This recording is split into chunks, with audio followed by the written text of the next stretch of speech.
Se publicó este fin de semana un dato en el Ministerio de Capital Humano que lidera Sandra Petovelo, el cual habla de los propios datos que tiene el Ministerio de Capital Humano sobre pobreza. Compartámoslo porque tiene que ver con la baja en la caída de la pobreza.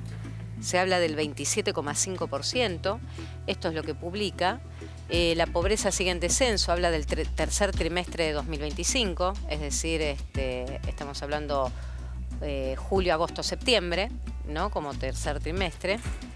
Y habla del 27,5%, la indigencia al 5,4%, y obviamente compara, vos vas a ver en violeta los datos actuales y en amarillo, los que están debajo, los datos respecto al año anterior. O sea que casi no, 10 puntos, más de 10 puntos que baja la pobreza y 4 puntos, poco más de 4 puntos que baja la indigencia.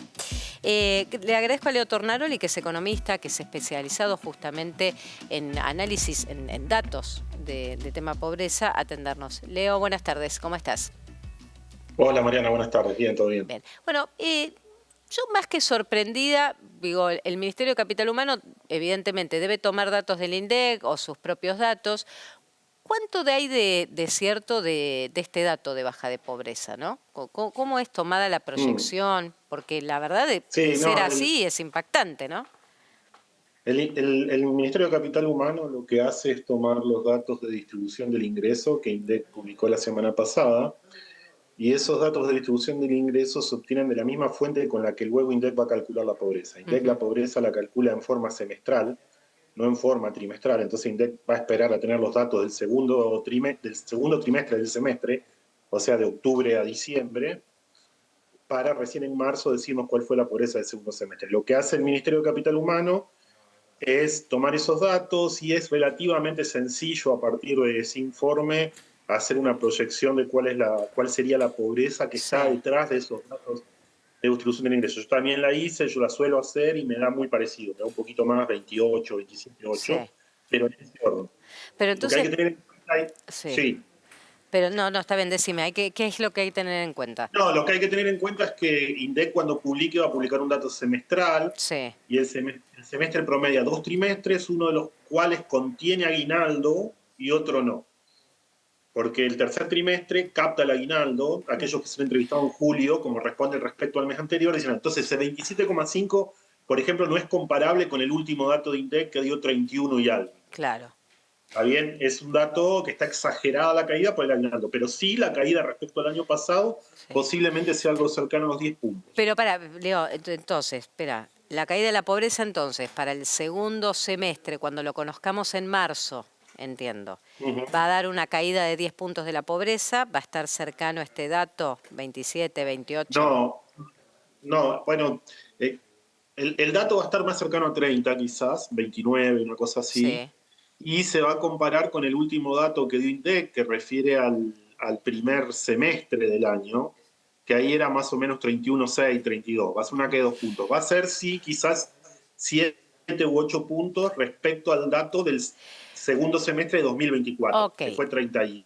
¿Y qué estamos? Acá seguimos midiendo por ingresos, está Ujú. claro. Digo, vos hiciste la salvedad Sí, del, INDEC del mide medio por aguinaldo. ingreso. Espera, y cuando se mide a toda esa gente en situación, la que sale de la pobreza, ¿son personas que se miden los ingresos registrados y no registrados?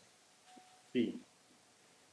Sí, se le pregunta a los hogares todos los ingresos que tienen, ya sea laborales como no laborales, por ejemplo, transferencias estatales, jubilaciones, transferencias recibidas a otros hogares. Si Ujú. tenés una casa y la alquilás, el ingreso que obtenés por ese alquiler, si tenés una casa extra, quiero decir. Eh, pero sí, es una medición por ingresos, no necesariamente quiere decir que el hogar haya cambiado su situación, no sé, que hoy antes no tenía acceso a agua potable y Sí. ahora tiene, no, no capta esas cosas. Capta únicamente el valor de los ingresos del hogar comparado contra el valor de una Ujú. canasta que el INDEC va midiendo mes a Sí. mes cuál es el costo de Y adquisición de esa entonces, canasta. Leo, dame desde tu experiencia, ¿por qué si entonces Uh-huh. estamos, o sea, se estaría volviendo a niveles de baja de pobreza como los que tenía, si querés, la primera etapa del kirchnerismo? O sea, estamos volviendo capaz que Sí, a esos niveles. la última vez que tuvimos estos niveles más o menos fue en la primera parte de 2017, antes de la primera de las crisis cambiarias que tuvo el gobierno, Ok, perdón, la primera parte de 2018, sí. antes de la primera de las crisis cambiarias que tuvo el gobierno de Macri. Ah, está bien, entonces época Macri estamos hablando. Sí, estamos volviendo a ese nivel más o menos, Estamos, sí. está bien, pero durante el Es un, kirchnerismo es era un más... nivel que, Sí. sí, era más, durante el kirchnerismo tuvo estos niveles en los últimos años, digamos, entre 2011 y 2015 más o menos tuvo esos niveles. Ajá. Bueno, ahora explícamelo también como fenómeno que analizás los datos. Ujú. Si hay una caída de la pobreza, o sea, que es gente que mejoró sus ingresos, ¿por qué estamos hablando de salarios pisados, gente que cada vez más tiene que sumar empleo o trabajo para poder llegar a fin de mes y pagar cuentas? ¿Dónde en la ecuación se están viendo estas realidades? ¿Se entiende lo que planteo? Bueno, sí, sí, sí, sí. Bueno, una de las cosas creo que ya la decís vos ahí en tu misma pregunta, ¿no? Que quizás para llegar a los mismos niveles de ingresos se requiere trabajar más horas o un trabajo extra. O sea, y acá en la medición no importa Sí, si vos trabajás más horas claro, o lo que se importa el total de ingresos únicamente. sí, O sea, el bienestar que están midiendo es el bienestar total en términos de los ingresos, no en el esfuerzo que te requiere a claro. vos si hay otro miembro, o si una persona tiene que trabajar más horas, o si a lo mejor otro miembro del Sí. hogar tiene que sumarse al mercado laboral, alguien que no trabajaba.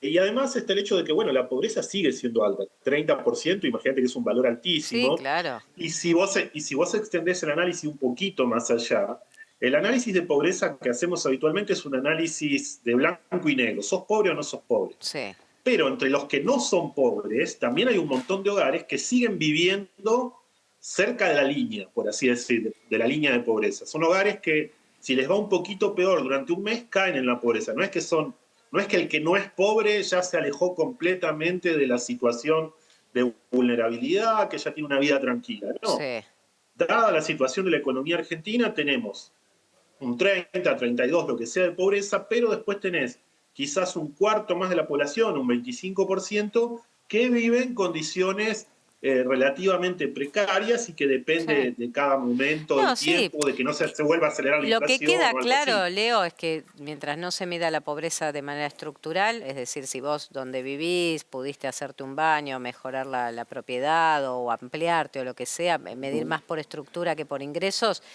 obviamente que los datos no van a terminar de ser toda la radiografía completa de la Sí, historia de esa claro. persona. Me queda claro eso. Lo que me impacta es, bueno, para salir de la pobreza hay que trabajar ahora 12, 14 horas al día. Una cosa así, ¿no? Hay empleo, Sí, hay... sí, sí, sí, hay empleo, no hay empleo de calidad, lo que Claro. muestran los Y datos, sí es lo que se lo que creó, muestran los datos tal de, cual. sí, de INDEC es que no es que creció el desempleo, no tenemos una situación como por ejemplo la que imaginábamos en los 90, de que el desempleo subía 12, 15%, es algo que no va a pasar probablemente, como ocurrió en el pasado, pero sí tenés una mayor cantidad de empleo informal, que es empleo precario y en general es de bajos ingresos y que requiere que los hogares dediquen más horas, digamos, a conseguir el mango, como decimos no Claro. vulgarmente. Bueno, está claro. O sea, es salir de la pobreza, pero empeorando la calidad de vida, porque tampoco está para trabajar 12, 14 horas. Gente que tiene que salir de un empleo Sí, formal para irse a hacer manejar un auto o sí, en una moto entregar delivery o cualquier otra cosa, ¿no? sí, claramente Que mientras el sea país por no pueda gusto, por encadenar varios... ahorro. No, no, que sea por Mm, ahorro, por generar un dinero extra genuino, ¿no? Para tapar baches. sí, sí, mientras el país no pueda encadenar varios años consecutivos de estabilidad y crecimiento, seguramente podremos mantener unos niveles de pobreza más o menos controlados, pero todavía hay niveles altos. Claro. Hay un piso de 25% en la medición de pobreza por ingresos, algo que vos enfatizaste cuando la medimos por ingresos. Hay Mm, un piso de 25% que Argentina ha llegado 3 veces, alguna vez durante los sí, 90, en 2009, 2010 y en 2017, pero que nunca lo hemos perforado. claro. Ese piso es el de, si querés, pobreza estructural y que para perforarlo necesariamente Argentina va a tener que empezar a crecer durante varios años, va a tener que generar empleo de calidad y va a tener que tener una economía estable, ¿no? Por ahora estamos logrando, parece, con dificultad algo de estabilidad, pero nos falta todavía la otra parte. Tal cual. Leo, gracias por este contacto. No, Felices gracias a fiestas. vos. Que tengan buenas tardes.